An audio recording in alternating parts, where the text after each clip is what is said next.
I should have left you on that street corner where you were standing. But you didn't.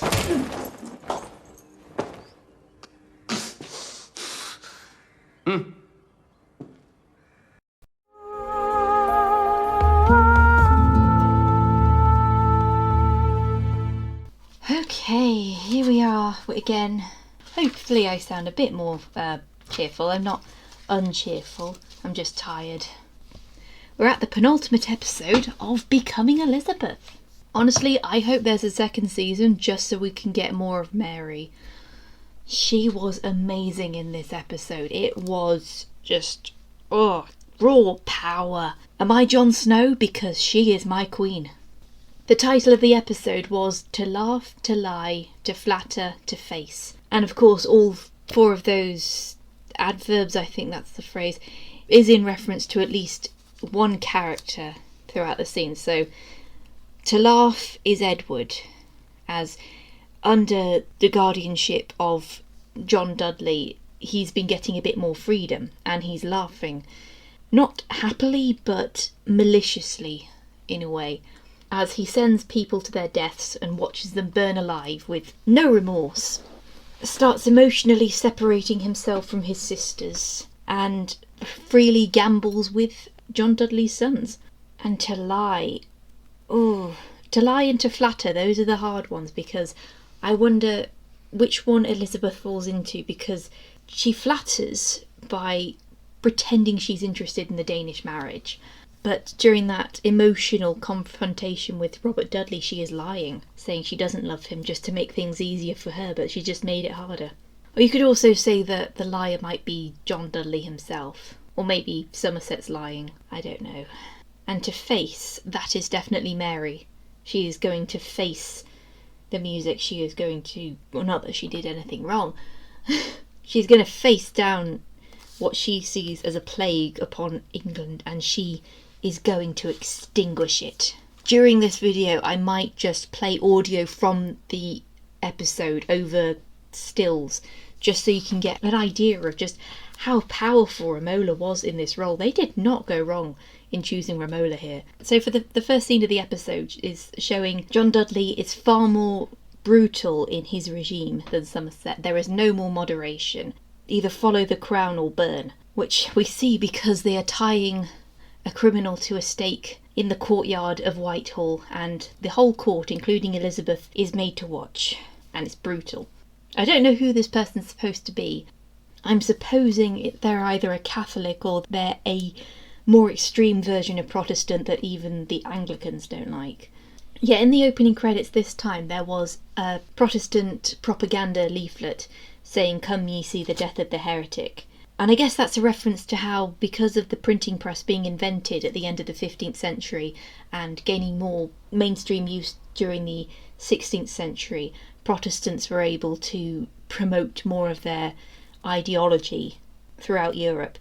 And I must say that even if it is at the end, the whole quality of the series is very much improving, because I'm even finding myself liking the music, because there was a scene after the Privy Council meeting where Somerset and Dudley have a bit of a verbal spat, because Somerset was in the Tower for kidnapping Edward, but they released him and they still let him sit on the Privy Council, which did happen in real life, just he was not the protector anymore, and he was given a second chance, and look where that got him. And during the end of that scene, the music started to sound like a clock, as if Somerset is living on borrowed time. His time is running out, your time is running out. Although, because we have a lot more scenes in court this episode, I mean, there are usually a lot of scenes in court, but this more than usual because Elizabeth is actually going to court now, regularly. I never mentioned the guards in the palace, because they're wearing full plate armour when really they should just be wearing the red and black of the yeomen of the Tudor era in the palace, and not being wearing full plate armour. Yeah, there has been a significant change in Edward's demeanour since Dudley took over. He is far more cold towards his sisters, because he decides he's going to marry off Mary to a Protestant, where no doubt she will be under terrible abuse for her faith, and he's going to marry off Elizabeth to Denmark, because they need the allyship of a Protestant nation. And both of them are very reluctant, Elizabeth especially. Robert does not want to see Elizabeth married off because he loves her. And under Dudley, the clamp down on Mary is becoming even more harsh. While she's walking through the gardens of, well, they say it's Framlingham. Again, it's still Haddon Hall, but Framlingham is in ruins, as I found out recently. So that's probably why they couldn't film at the actual Framlingham. She's talking with Bishop Gardiner and Sir Pedro, and already Mary is considering, should I leave England and go to Spain where I will be much more safe? But if I do, that means abandoning the Catholics in England, who need me to defend them from persecution. How would that make me look? And then a servant arrives and tells her the king's men have come to take her stuff. Take all her religious artefacts, her golden crosses, icons, possibly a few relics. I bet Mary I did have a few relics on her possession. And she is furious. It is just... I wrote a little thing. Actually, I'll save that for the end. That little yas line that I wrote when I was trying to think of what to say the other day. But I'll play the audio with the still here. Hopefully I'll get away with it. I might have to trim it down a little bit. I suggest then you give me nothing to protest. You think I can concede to this plan, marry a foreign heretic, be shipped away to a Protestant court? The cat. I caught a mouse. And now congratulates itself on how clever it was. But I am not a mouse, sir, and I will not fright easy. Oh, please, Mary, for goodness sake, take fright. It'll save time and tears and all our sanity. You are neither the rightful protector, nor the king, nor my father. Do you remember my father? I saw a grown man hide from him once, behind a curtain. I even saw you on occasion duck and cower. I cowered. Yes, you coward, sir. Not that I blame you, but I never had a Lord Somerset beside me, and I never flinched.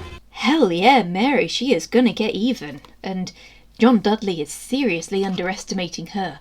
And I love the fact that he just goes to burn her stuff anyway in front of her, and Mary is like literally about to sock him in the mouth, but Sir Pedro has to hold her back.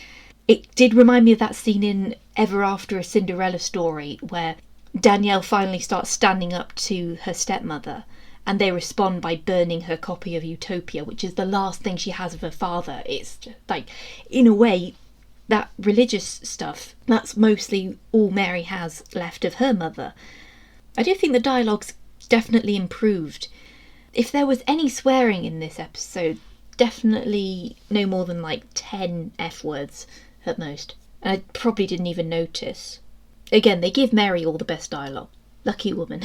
Maybe they weren't able to successfully pitch a show about Mary I and they pretended it was going to be about Elizabeth, but really it was just secretly to make it all about Mary. Anyway, Lady Jane Grey is back after being missing for 2 episodes, and Henry Grey forces them to talk to each other because Henry Grey is planning to get Jane a good match, a possible foreign alliance, because she has Tudor blood as well. He leaves Jane and Elizabeth to talk about it in the gardens, and Jane very tactlessly asks Elizabeth what the wedding night will be like, because Jane knows that Elizabeth has... but Elizabeth denies everything. Still, she thinks that Jane has reached above her station, let's say. She thinks Jane's reached above her station talking to her like that. And so she gives Jane the full horror story of the worst case scenario for a Tudor woman at the time, saying, oh, it's going to hurt, you're going to bleed. If you're lucky, you'll fall pregnant quickly and you won't have to do it again for months. And if you survive childbirth, then you're going to have to do all of that again. And the childbirth alone is going to be very painful. And Jane just turns to Elizabeth and calls her a whore. And I was like, well, the bridge between those two is very much burned. No wonder Elizabeth turns to Mary when Jane gets put on the throne. Speaking of Mary, Elizabeth's woken up in the early morning and she's taken to Mary on the outskirts of Chelsea, where Mary's waiting for her, and very rare display of affection, she just hugs Elizabeth in like a massive bear hug. And the sisters are like, they're planning to marry me off to someone, and I really don't like it. I really don't like the idea of that. And Elizabeth's like, well, I don't really have a choice. I can't convince the king of anything. And Mary's like, screw that. I am not going to let anyone have a say in my destiny. And then she breaks it to Elizabeth that she's thinking of going to Spain, where Elizabeth says, you might be safe there. And that was the wrong thing to say to Mary, because if Mary goes to Spain, she pretty much gives up her place in the succession. And Elizabeth saying, maybe you should go to Spain and you'll be safe, means that Elizabeth would be next to the throne after Edward. And Mary sees it, oh, so you just want me out of the way. And this might not be Elizabeth's intention, but I do think Mary is sort of biased towards Elizabeth now, because the older Elizabeth gets, the cleverer she gets, the more politically savvy she gets about power, then the more Elizabeth is going to remind Mary of Anne Boleyn. And Mary has never relinquished her bitterness towards Anne Boleyn. She sees too much of Elizabeth's mother in Elizabeth. She says to Elizabeth that she's pretty much the most opportunistic of all. She has all these ambitions, but she covers it in a facade of cluelessness and innocence. The love between the sisters has fractured, and I don't think that's going to be repairable. Mary struggles some more with her decision to leave, because she wants to stay to protect England, and she might be queen one day. She can't burn that bridge, but in Spain she'll be safe. She won't have to worry about being executed or persecuted. And she's discussing it with the ambassador and Sir Pedro, and given that Sir Pedro, the real life Sir Pedro, died in 1551, I think this Sir Pedro is probably going to die in the next episode, because the real life Sir Pedro, he died of the sweating sickness, which was one of the last times in England that the sweating sickness flared up before it completely disappeared from history. So I think he's going to die in the next episode, and that's going to drive more of Mary's anger and make her feel more alone. And Mary, in this scene where she stands against the window and she's holding her rosary, talking about the story of herself.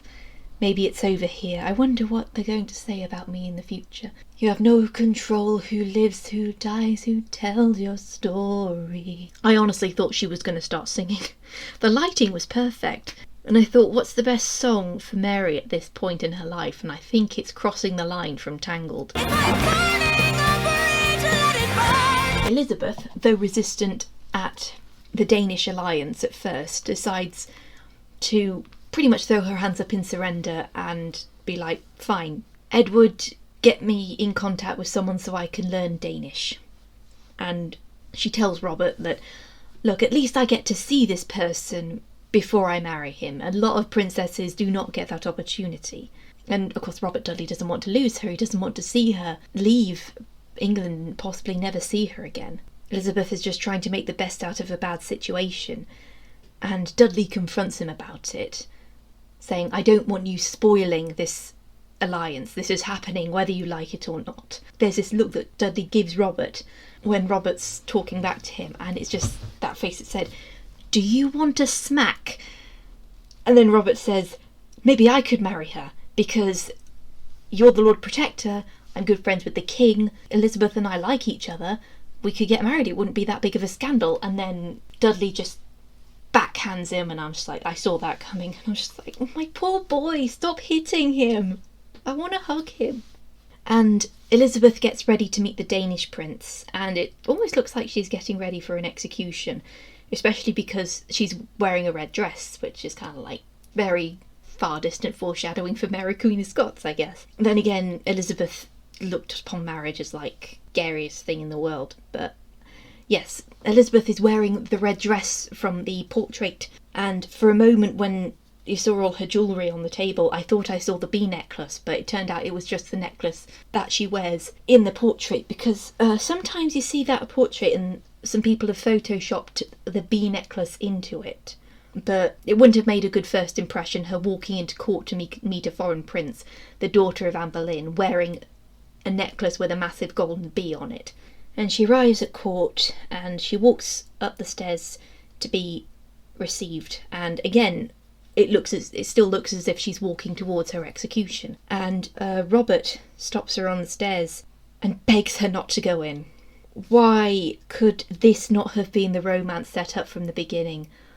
Why did Thomas Seymour have to be in it? It should have been that Robert and Elizabeth were secretly exchanging love tokens. It was a sweet romance that blossomed into love. that Thomas Seymour might have been blackmailing Elizabeth in order to get what he wanted from her, because he would have told Catherine that Elizabeth was acting immorally with the son of the Earl of Warwick, and he would have basically threatened to cause a scandal, and he wouldn't care if it hurt Elizabeth. Maybe the threat was empty, but Elizabeth cared enough to succumb to the blackmail.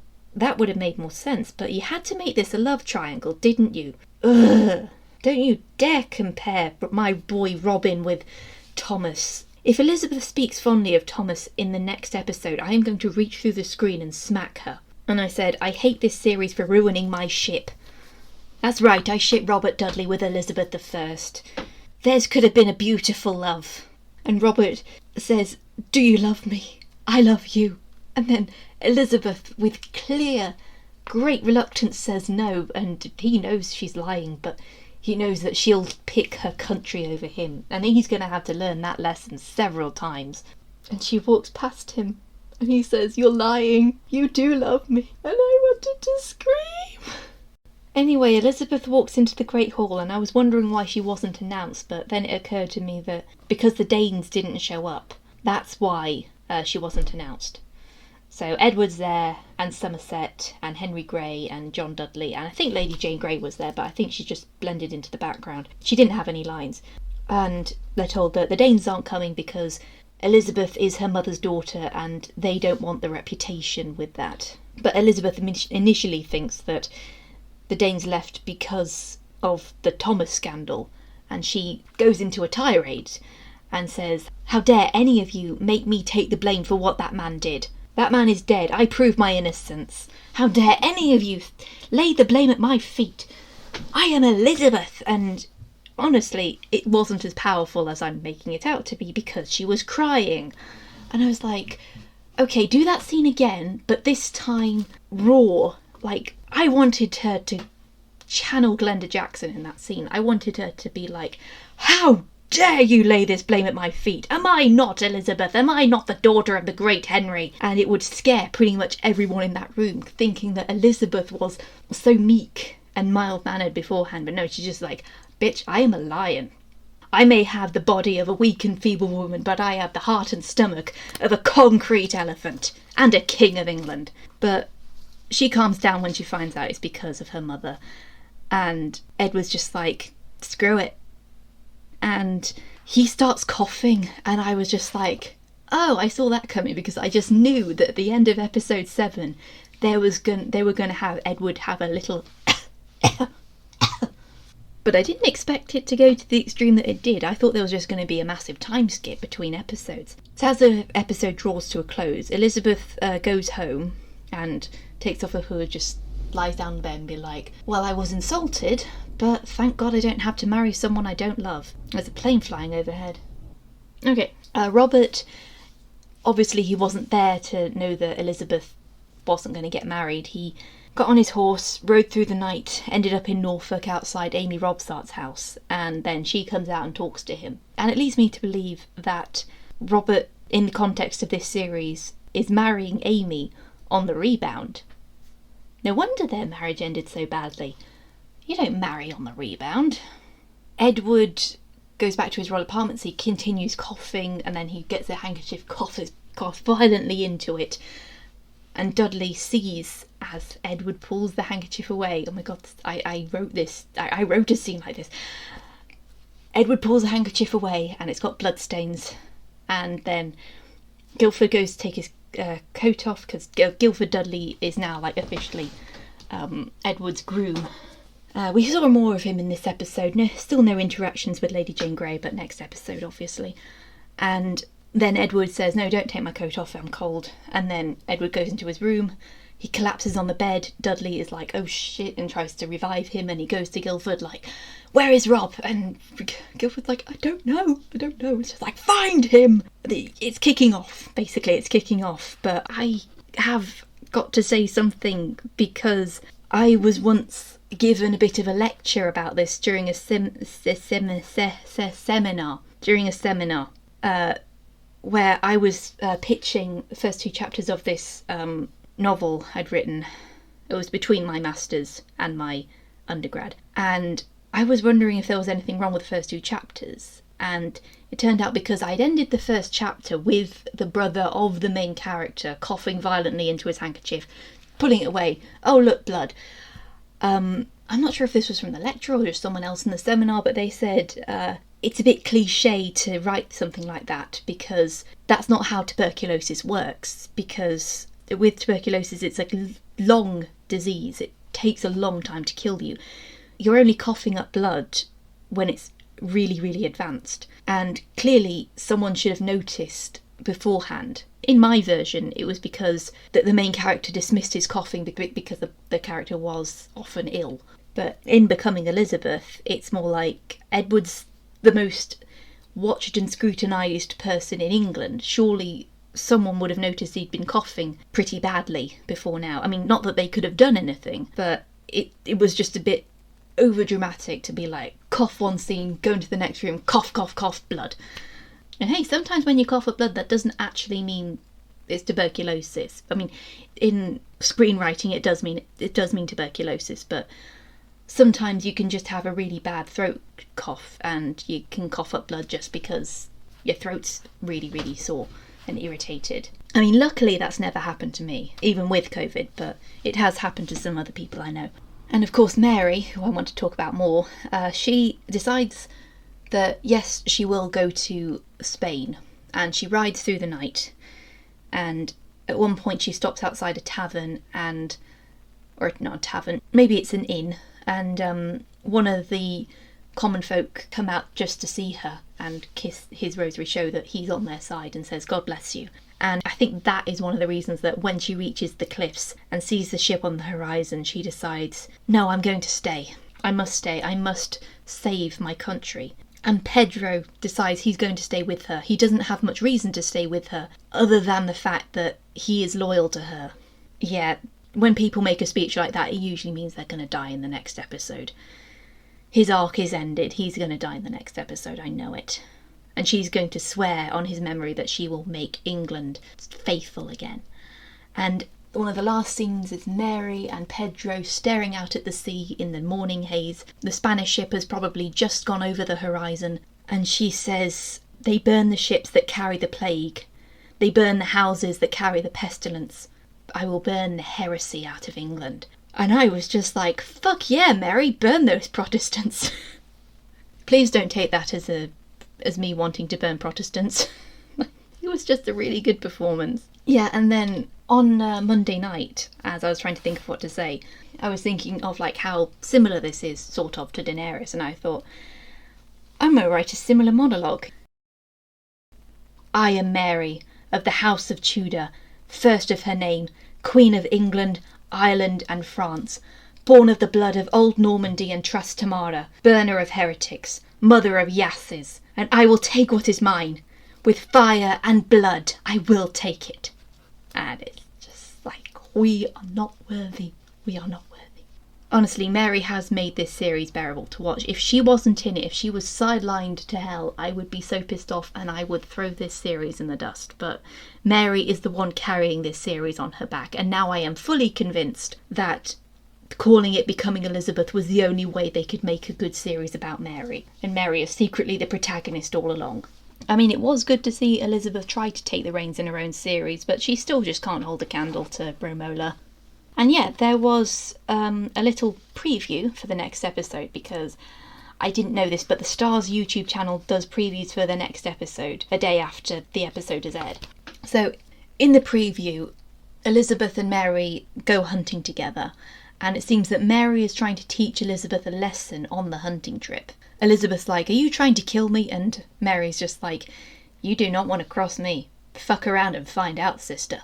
And of course Edward is dying, and Edward Seymour is headed for the block, and Dudley is like, we can't let Mary sit on the throne. We can't. So next week, obviously, I predict that we're going to see Edward Seymour's execution, obviously, Edward's death, and Lady Jane Grey is going to marry Guilford Dudley. Robert Dudley is probably going to return to court having married Amy Robsart, and Elizabeth is going to find out about it. Oh yeah, and there's also this little bit where Elizabeth says, I'd like to be queen. It would make all this suffering worth it in the end. So maybe that's the bit where she hears that Edward's dying and she's like, oh, they're not going to put Mary on the throne, so that must mean I'm next in line. And then she's going to get smacked in the face when they find out, oh no, they put Jane on the throne. And she's like, sister, that hunting trip you spoke of, I know what I want to hunt now. So this episode was a lot more intense, and it does show that without Thomas Seymour dragging this series down, it was so much better. But seriously, if Elizabeth talks about Thomas Seymour in any light next week, I'm going to reach through the screen and smack her. If you see any scenes and there's suddenly a random hand breaking the fourth wall and just smacking Elizabeth, and Alicia von Rittenberg's like, what the hell just happened? That's me smacking her. Honestly, that bollocks of her comparing her with Robert. Like, Robert loves you, he cares about you, he values you as an intellectual, as an individual. He knows your fears. He knows that you don't want your hand held. You want to go through these things by yourself. Thomas only saw you as a pawn, as an object, a means to an end. Thomas did not love you the way Robert loved you. You do not deserve my boy, Robin. Oh, that bitch. Anyway, there's also demand for me to talk about the Catherine de Medici trailer, The Serpent Queen. I liked it. Honestly, I don't actually know that much about Catherine de Medici. I was mostly obsessed with the British stuff, and that included Mary Queen of Scots, but I do know that Catherine de Medici, she was, I say Italian, but Italian wasn't really a full state. There were tiny states, but she was from that part of the world, and her family lost favour, but she was used because of her name. She was the one that married Prince Henri, not Drew Barrymore.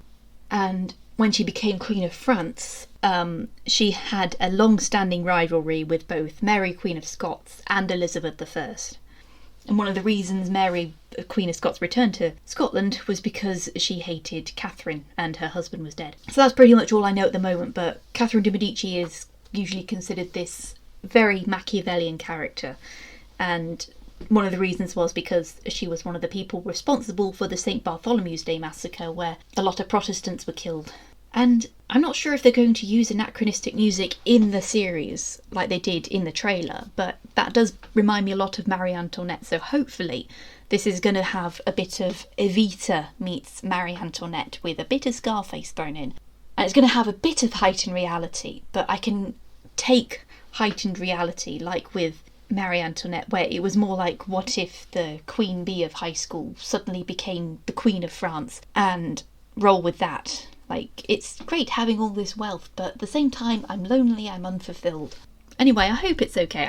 Obviously, I will make sure that I know more about Catherine de Medici before that comes out. And another thing, the rain vlogs, they are going to happen, but probably not until the autumn. I'm going to wait until I finish all that Titanic stuff first, because it's very, very busy trying to do the 4 Titanic videos plus a vlog every week, so I'm just going to save the rain stuff for later. But it will happen. I just need to talk to my brother-in-law about finding the episodes, because the box sets are really expensive and you have to pay to watch these bloody things because they aren't on Netflix anymore, and you have to pay to watch it on Prime, and mostly it's because no one cares about this series anymore, so that's why it's hard to find.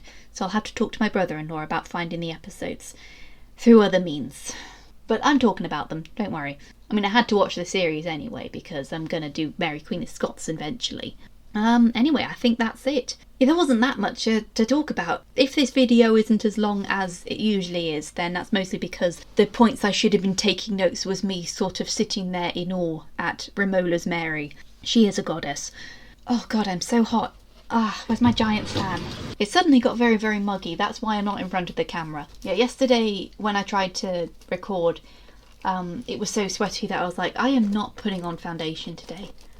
And today I was trying to edit that audio and I just sounded like I was half asleep, and I probably was, because I'd spent the whole day editing the video about the Titanic musical in order to get it out before the Unsinkable Molly Brown video aired. That's up on Patreon right now for my patrons to watch ahead of time before it premieres publicly on YouTube. Yes, speaking of which, I'm going to thank my patrons now, who have been really, really great, and they are supporting this channel for every video I make, and you can support the channel too if you sign up, and for as little as £1 or $1.50 per creation, you can get your name in the credits. and there are higher tiers, so the Earl and Countess gets your name in the credits and the scripts ahead of time. You can get a glimpse into how I've progressed with a certain video project. And then the Duke and Duchess tiers gets those benefits plus seeing the videos ahead of time and getting to decide what the next subject will be once I've finished with the 6 wives. So the first poll will probably be like, do you want to see Henry VII, Edward VI, or Lady Jane Grey, or someone else whose mind escapes me? It can't be Mary Queen of Scots until I've watched Reign, and that's going to take a while, I just know it is. And of course the highest tier is the King and Queen tier, where you get all of these plus a shout out in the credits. And if you send me 1,000 words through the personal messages on Patreon, then I can give you a bit of constructive feedback on how to improve. So speaking of those shout outs, this is my shout out to Alison Cuff, Larissa, Lady Eternal and Leslie Williams. Thank you so much. Remember, if you don't have the means to support me on Patreon, that's fine. You can subscribe to the channel and like the video, share it, leave a comment, because that boosts me up the algorithm ladder, because the algorithm knows that the videos are getting attention and I want to recommend this channel to more people. And we're very, very close to getting to 5,000 subscribers, and I would love to get to 5,000 subscribers before the end of the summer. And hopefully get to 6,000 subscribers by the end of the year. That would be great. Okay, so I guess I'll see you next week for the final episode. Oh gosh. Does anyone feel as if it's gone by too quickly, or that it's been too slow and agonising? I feel that now the series has actually gotten good, that it's going by too quickly. I bet the next episode's going to be extra long to fit in 3 years worth of events. Oh, we'll see.